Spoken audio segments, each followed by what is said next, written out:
Un gran evento diplomático internacional se está viviendo en este momento en Nueva York, que reúne a 133 jefes de gobierno y de Estado. Vamos a revisar de inmediato un poco en análisis con Manuel Alejandro Rairana, analista internacional y profesor de la Universidad Externado de Colombia. Manuel Alejandro, muchísimas gracias por acompañarnos.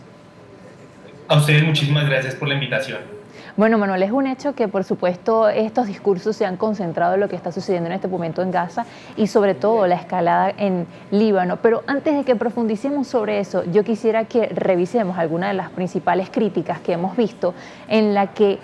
culpan al mismo organismo de no poder accionar más allá de lo que son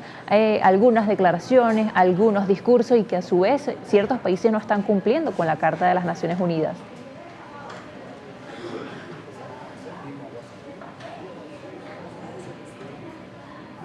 ¿Nos escuchas, Manuel?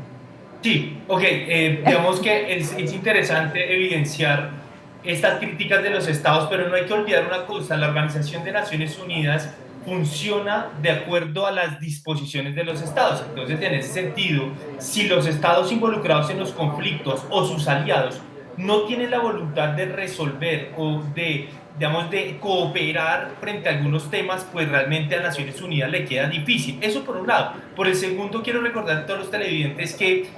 no hay que olvidar que Naciones Unidas, el financiamiento de Naciones Unidas también depende de los estados, y en ese sentido, si los estados no cooperan, no entregan dinero, no pagan a tiempo, pues también eso tiene una dificultad para la Organización de Naciones Unidas operar. Entonces creo que la crítica vendría también a hacérsela directamente a los estados, quienes son los que están haciendo los conflictos, que son los que están en problemas, y deberían ser ellos también los que en última resuelvan. Naciones Unidas puede ofrecer alternativas, pero si los estados no tienen la voluntad, es difícil que la situación y que Naciones Unidas pueda actuar. Bueno, una crítica que hemos visto de varios mandatarios, incluso latinoamericanos. Hemos visto como, por ejemplo, hace un momento revisamos lo que decía el presidente argentino, que estaba controlado por burócratas, y además hemos visto usted que está en Colombia, este discurso de Gustavo Petro, en donde calificaba también a ese 1% que es ahora el que controla también a nivel económico, lo que usted mencionaba anteriormente, este organismo. Sí, en efecto, en el discurso del presidente Milei, pues digamos que se entiende que esa postura de él, porque su política exterior ha sido más ideologizada, dogmática, más que pragmática, y en ese sentido, pues se entiende las instituciones como un problema para la sociedad. Sin embargo, el presidente Milei, pues si bien se queja de estas organizaciones, lo que busca en últimas, en el fondo, es un nacionalismo que puede terminar siendo peligroso en medio de tantos riesgos globales que está viendo hoy la humanidad: cambio climático, crisis financieras, digamos, el tema digital y la inteligencia artificial. Ahora, en el caso digamos, que las críticas que hace Milei, para terminar con este caso, frente al Consejo de Seguridad de Naciones Unidas, no es nueva. Esta crítica viene desde hace tiempo, porque tampoco hay que olvidar que la Organización de Naciones Unidas se creó bajo un contexto geopolítico en donde el Consejo de Seguridad fue constituido por las grandes potencias de esa época, que hoy es diferente y que obviamente es necesario modificar. Ahora, en el caso del presidente Gustavo Petro, creo que su crítica es acertada en la medida que entendemos que existen, como decía anteriormente, estos riesgos globales que atentan contra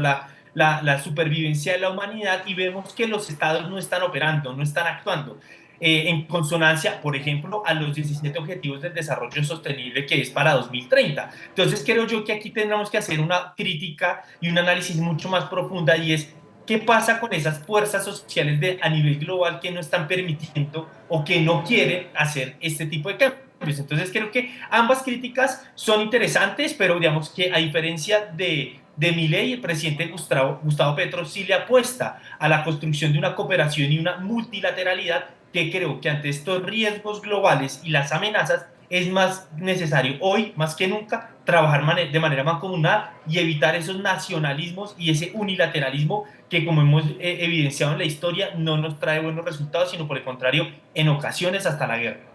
Y en este caso, esto ahora nos lleva a hablar del conflicto en Gaza. Hemos visto que los principales discursos de los mandatarios de las últimas horas se han centrado también en críticas a lo que está sucediendo, pero sobre todo también a Israel. Sí, digamos que es una ambigüedad estratégica por parte de Estados Unidos como principal actor, en la medida que ha mencionado históricamente que quiere construir dos estados, que él apuesta a la negociación, Sin embargo, sigue respaldando a Israel,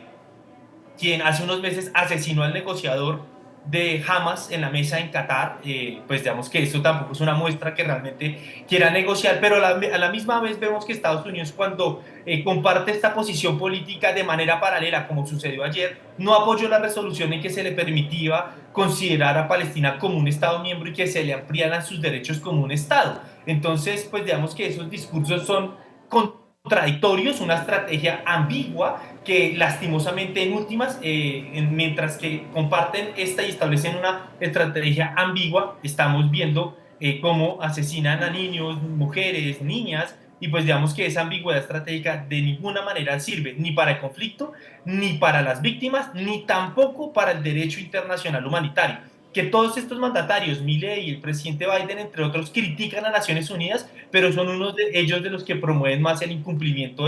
del orden liberal internacional, que es el cumplimiento de las normas, y en el caso específico en Asia Occidental, pues la violación constante de Israel del derecho internacional humanitario. Entonces, claramente, como lo dijo Antonio Guterres a la inauguración del evento, es un tema que preocupa y esperemos que el Líbano no se convierta como una Gaza. Y ahora se esperará que una de las declaraciones más vistas sea entonces la de Israel, de Benjamín Netanyahu, que por cierto retrasó su viaje a Nueva York por lo que está sucediendo recientemente. Y además de eso me llamó la atención que se votó por la adhesión de Palestina como Estado miembro de la ONU, aunque no es un miembro vinculante o no es una decisión vinculante, pero sí es simbólica. Pero hay otro caso que quisiera que hablemos, Rairana, porque nos quedan menos de 2 minutos, y es el caso de Ucrania. Hace minutos estaba hablando Zelensky, más adelante por supuesto vamos a estar actualizando esta información, pero se espera que le presente a Estados Unidos una lista de ambiciosas peticiones que incluye que se invite a Ucrania a entrar en la OTAN. Eso se espera sea este jueves. Sí, lo de Ucrania también es preocupante en la medida que la invasión de Rusia es ilegal y eso tampoco lo podemos dejar de denunciar, pero que también esa guerra también hay que entenderla en un contexto propio y es un choque de políticas expansionistas, tanto de Rusia, pero también una posición expansionista de la OTAN y la Unión Europea. Entonces, claro, este tipo de conflictos es necesario resolverlos para que logremos la paz y podamos encontrar canales institucionales y caminos de construcción de paz, pero para ello necesitaríamos que ambas potencias, ambos lados, pues bajen, digamos que bajen estas banderas de proyectos imperialistas que se ven en ambos lados. La expansión de la OTAN por un lado y por el otro lado, sin duda alguna, también la expansión de Rusia de influir en otros países cercanos. Ahora, en el caso de Israel, sí, será uno de los discursos más pendientes que estaremos, digamos. Ahora no creo que vayan a traer algo distinto a decir que toda persona o cada estado que apoye o que esté en contra de lo que están haciendo pues es un miembro terrorista de Hamas. No me sorprenderá, pero pues digamos que estaremos atentos porque realmente es uno de los actores que también están en la escena actualmente dentro de los conflictos armados y que obviamente con ellos también hay que incluirlos en la mesa para poder trasladar esta situación. Ahora, en el caso de Zelensky, creo que, y con esto termino, la situación de Zelensky es compleja también en la medida que estamos esperando las elecciones en Estados Unidos y en el que el candidato presidencial Donald Trump dijo no lo iba a atender en esta visita, y creo que es una situación que preocupa a Ucrania, pero también a la Unión Europea y a los países que han estado apoyando a Ucrania en medio de este conflicto bélico.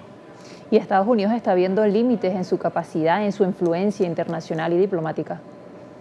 Así es, está utilizando todos sus mecanismos diplomáticos y pues digamos que vamos a esperar también que resulta entonces de una posible reunión entre Biden con Kamala y Zelensky para revisar esta situación, así como también la de Asia Occidental con el Líbano, Israel y Palestina.